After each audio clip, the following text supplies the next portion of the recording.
Welcome to Small Business Saturday. Welcome to Small Business Saturday's video series with your host and my husband. And my dad, Aaron Montgomery. Join the conversation. Let's talk some business. All right. Good morning, everybody. And thanks for hanging out with me for just a couple minutes while we get everything going. I like to give everybody a chance to get settled in here on a Saturday morning. So, Martha, you said I'm still interested in the videos you offered to send, if that's still on your radar. I'm absolutely happy to send any videos that you would like. You're going to have to remind me, though, what those videos are, because it did fall off my radar, and I apologize for that.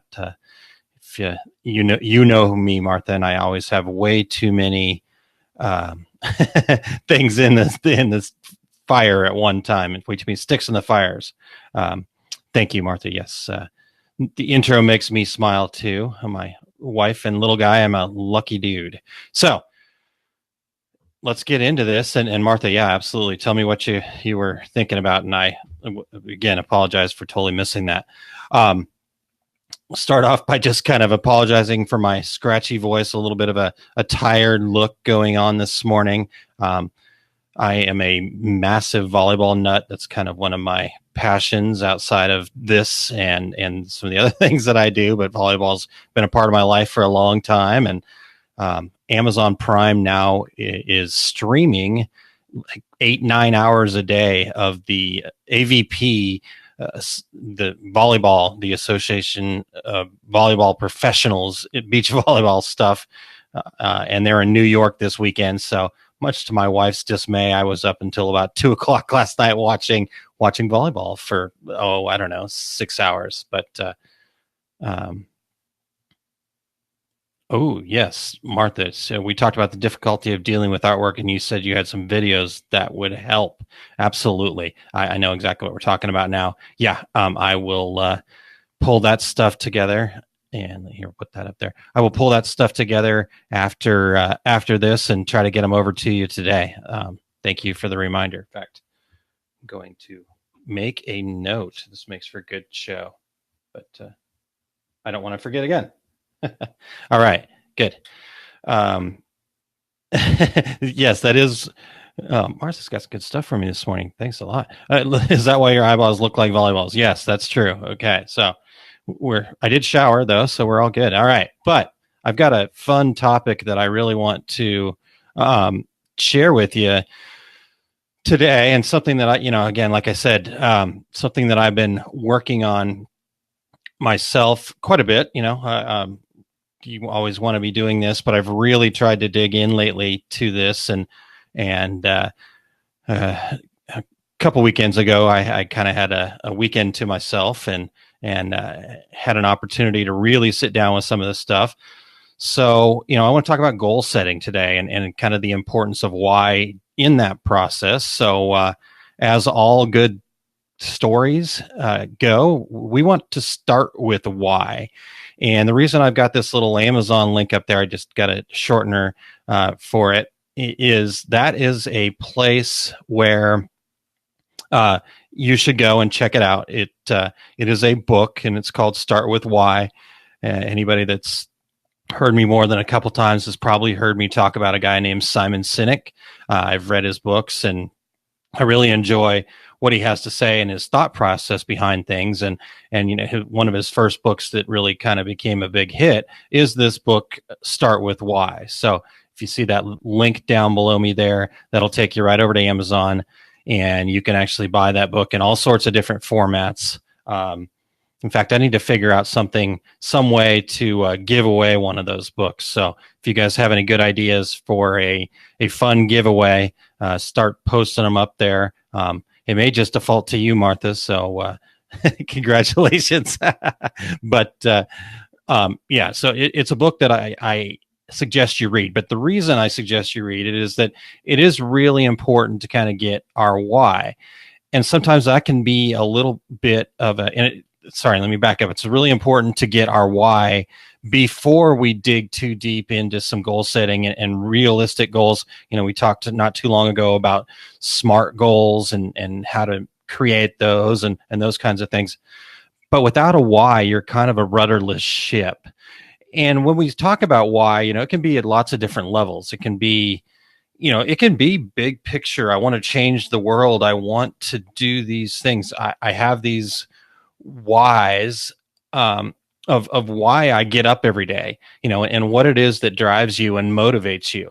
Like I said, it can be these big grandiose ideas and things that you really want to accomplish and things that you really want to do, but they don't always have to be. And I think that's what scares some people away. I know for a long time it scared me away from it because I was thinking about it. I didn't have this big, huge why, as at least from a perspective of what I saw out there in the normal world. I didn't have. It just was comfortable with a lot of things, and I enjoyed where I was and who I was and how I was with other folks. And, so it took me a little while to kind of get over that hump of like, why don't I want to do these big, amazing, grandiose things? And once I started to realize, what, I actually do have a kind of pretty cool why as far as when I dig down into it. I find myself being truly excited about being part of different businesses, different aspects of businesses, solving business problems, talking about business.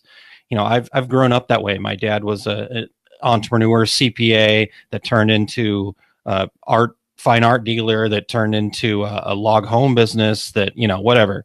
And, it wasn't that crazy. I mean, he always had his core, but that was always how I grew up. I was involved in all of those businesses at some level and have been for the 18 years I've been in this industry, involved with people's businesses, enjoying that opportunity to, the excitement of it. Business to me is exciting. It creates some butterflies. It creates a little anxiety, but I think that's a good thing. Business is not a guarantee. There's no, you can't just open your doors, say I'm in business and know it's going to be successful. It could be a failure. You could lose some money. There are risks involved. And so those butterflies, those anxiety things to me are a good thing because it means, hey, we got to work at this. We got to actually do, and we got to actually get after it. And we can't just, this side hustle thing is great. And it all sounds well and good, and people can do really well with that. But the people that do really well with that, it's a side hustle, yes, because it's not their full-time job, and that's completely okay.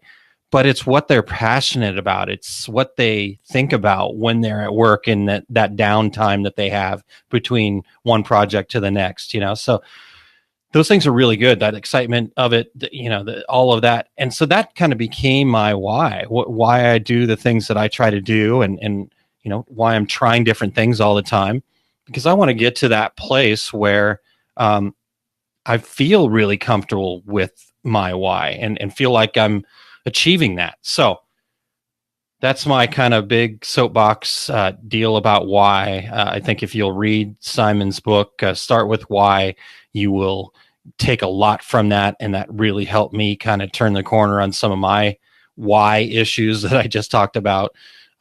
So that's number one, is let's just start there. Like I said, that's where goals kind of have to grow out of. All right, so let's get to goals, and I've got goals and everything up here. And what that means is when I want to start my goals, and again, like we said, go back and check out the video I did on setting SMART goals, because I think that'll help you distill this down, and we're not going to go that deep into this.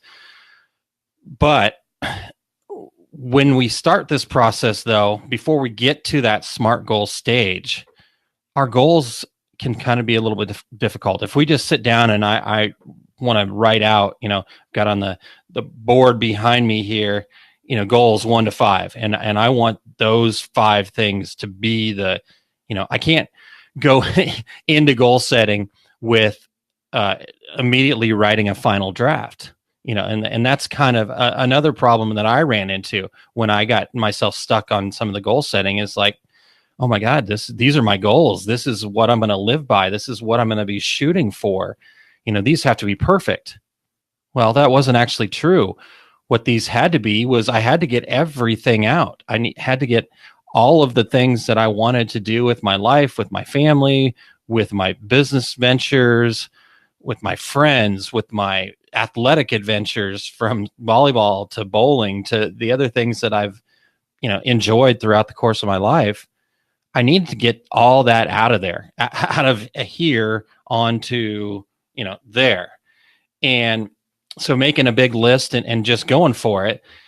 And what really helped me with that is this. Let's see. It's called the Law of Attraction Planner. And it's kind of, it gives you a guide of some different things. But the one kind of fun page is this one here. And you may get to see a couple of my goals. But on this side of the page, and with this mic in the way, this is really fun.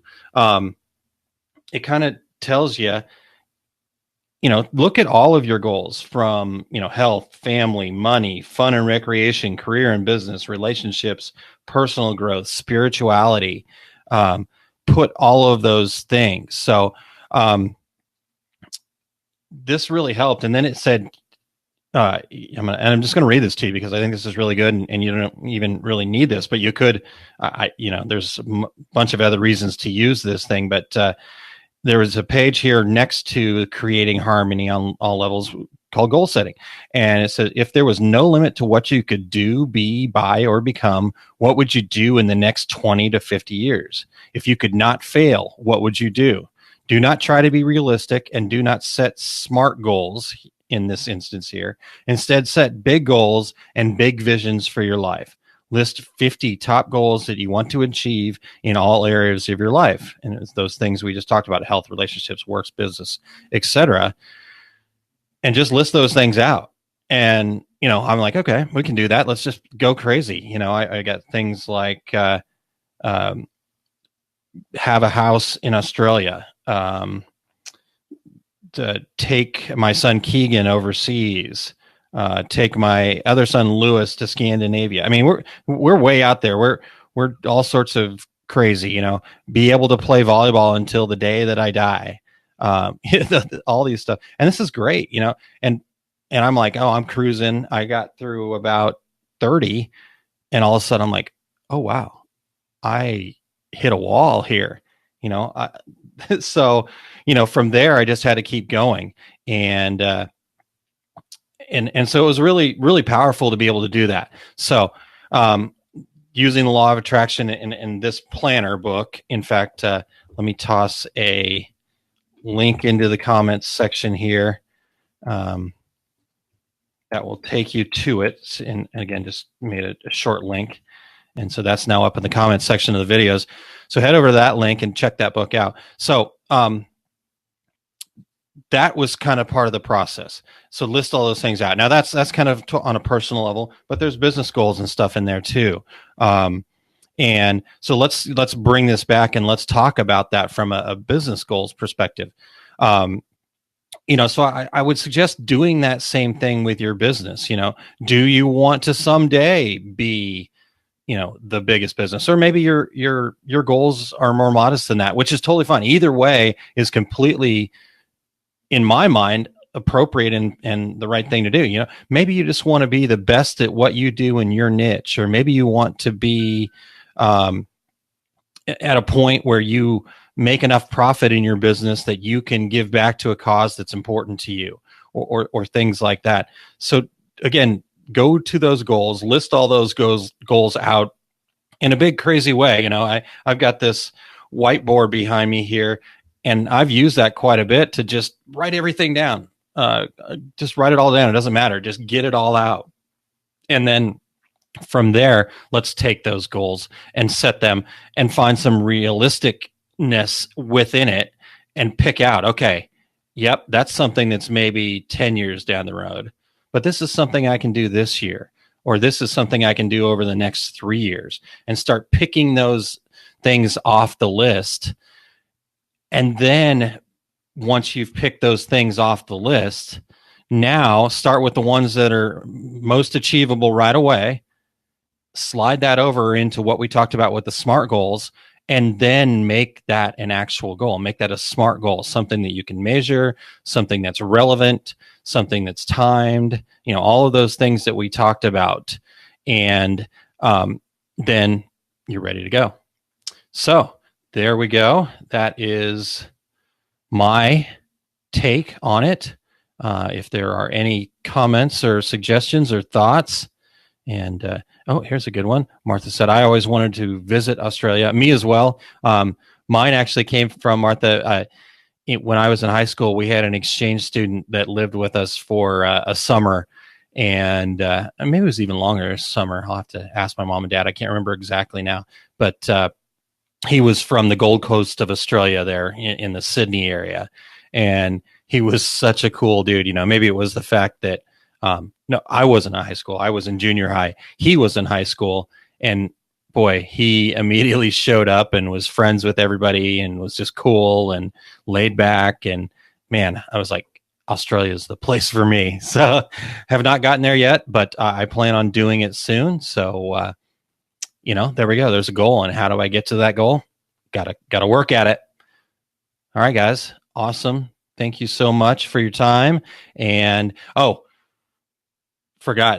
This is like one of the most important things. Next week, I'm super stoked. My good friend Eric Campbell is going to be joining me on this. And we're going to be talking about improving the perceived value of your business. And not of your business, the perceived value of your products and the services that you offer. And he recently wrote a blog article on that. So if you want to cheat and read ahead, go over to ericcampbell.com and check that out. But we're going to discuss that. And Teresa, good morning. How are you? Hopefully your weekend's off to a good one. Good to see you. Thank you for joining me this morning. And that's it, guys. Any questions, comments about goal setting or anything like that?